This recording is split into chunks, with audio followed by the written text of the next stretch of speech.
पूर्व केंद्रीय मंत्री रामविलास पासवान का जन्म 5 जुलाई 1946 को तत्कालीन ब्रिटिश भारत बिहार उड़ीसा प्रेसिडेंसी के वर्तमान भारत के बिहार के खगड़िया जिले के शहर बन्नी में हुआ था। पिता का नाम जामुन पासवान, मां का नाम सिया देवी था। 2 भाई पशुपति पासवान व रामचंद्र पासवान हैं। दोनों बिहार की राजनीति में सक्रिय हैं। रामविलास पासवान ने कोसी कॉलेज खगड़िया से स्नातक की शिक्षा प्राप्त की। उसके बाद झांसी से पीजी कोर्स पूरा किया। पटना विश्वविद्यालय से एलएलबी की उपाधि प्राप्त की। 1969 में रामविलास पासवान का चयन बिहार पुलिस में डीएसपी के पद पर हो गया। कुछ समय बाद नौकरी से इस्तीफा देकर संयुक्त सोशलिस्ट पार्टी की सदस्यता लेकर अपनी राजनीतिक पारी की शुरुआत की। समाजवादी युवजन सभा के पदाधिकारी बनाए गए। 1969 में बिहार के विधानसभा चुनाव में अलौली विधानसभा सीट पर संयुक्त सोशलिस्ट पार्टी की टिकट से चुनाव लड़ा। पहली बार जीत करके विधायक चुने गए। 1972 के बिहार विधानसभा चुनाव में पुनः अलौली विधानसभा सीट पर सोशलिस्ट पार्टी की टिकट से चुनाव लड़ा, किंतु कांग्रेस के प्रत्याशी मिस्री सदा से पराजित हो गए। लोकदल की सदस्यता ले ली। आपातकाल आंदोलन में सक्रिय रहे।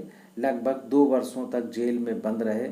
1977 में जनता पार्टी के सदस्य बन गए।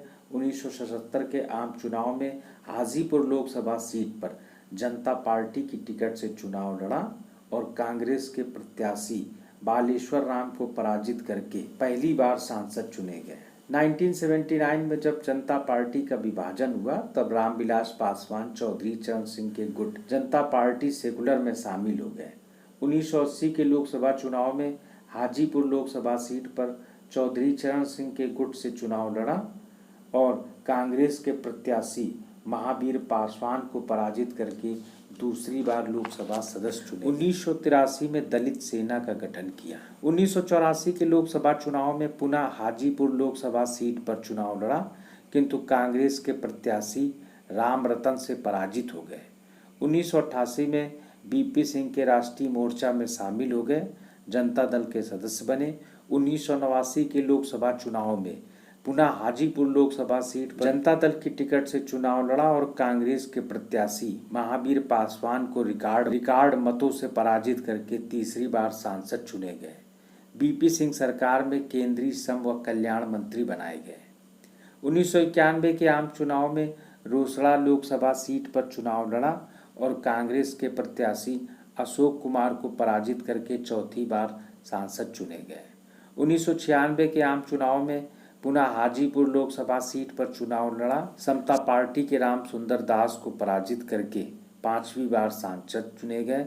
देवगौड़ा व इंद्र कुमार गुजराल सरकार में कैबिनेट मंत्री बनाए। 1988 के लोकसभा चुनाव में समाजवादी जनता पार्टी के प्रत्याशी राम सुंदर दास को पराजित करके 6ठी बार लोकसभा सदस्य चुने। 1999 के चुनाव में आरजेडी के रमई राम को पराजित किया। 2000 में लोक जनशक्ति पार्टी की स्थापना की।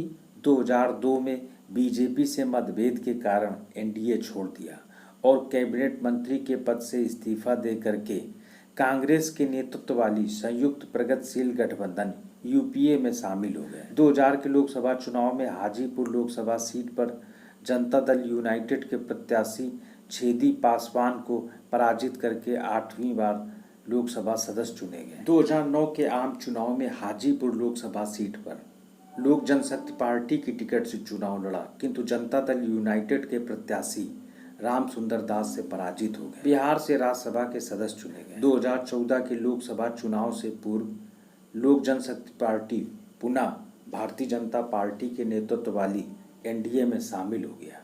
16वीं लोकसभा चुनाव में हाजीपुर लोकसभा सीट पर लोक जनशक्ति पार्टी की टिकट से रामविलास पासवान ने चुनाव लड़ा और कांग्रेस के प्रत्याशी संजीव प्रसाद को पराजित करके 9वीं बार लोकसभा सदस्य चुने गए। इसी आम चुनाव में उनके बेटे चिराग पासवान जमुई लोकसभा सीट पर सांसद चुने गए। रामविलास पासवान नरेंद्र मोदी सरकार में कैबिनेट मंत्री बनाए गए। 28 जून 2019 को राज्यसभा सदस्य चुने गए। नरेंद्र मोदी सरकार में दूसरी बार कैबिनेट मंत्री बनाए गए। रामविलास पासवान ने 1960 में 14 वर्ष की उम्र में राजकुमारी देवी से विवाह किया। दोनों के 2 बेटियां उषा व आशा हैं। 1981 में रामविलास पासवान व राजकुमारी ने तलाक ले लिया। 1983 में रीना शर्मा से रामविलास पासवान ने विवाह किया। रीना शर्मा एयर होस्टेस थी। दोनों के एक बेटा चिराग पासवान व बेटी निशा है। चिराग पासवान पहले फिल्मों में अभिनेता थे, किंतु बाद में 2014 में लोक जनशक्ति पार्टी की टिकट से जमुई लोकसभा सीट पर सांसद चुने। चिराग पासवान वर्तमान समय में हाजीपुर लोकसभा सीट से सांसद हैं। लोक जनशक्ति पार्टी रामविलास गुट के अध्यक्ष। 8 अक्टूबर 2020 को नई दिल्ली में रामविलास पासवान का निधन हो गया। 2021 में भारत सरकार ने मरणोपरांत पद्म भूषण से सम्मानित किया।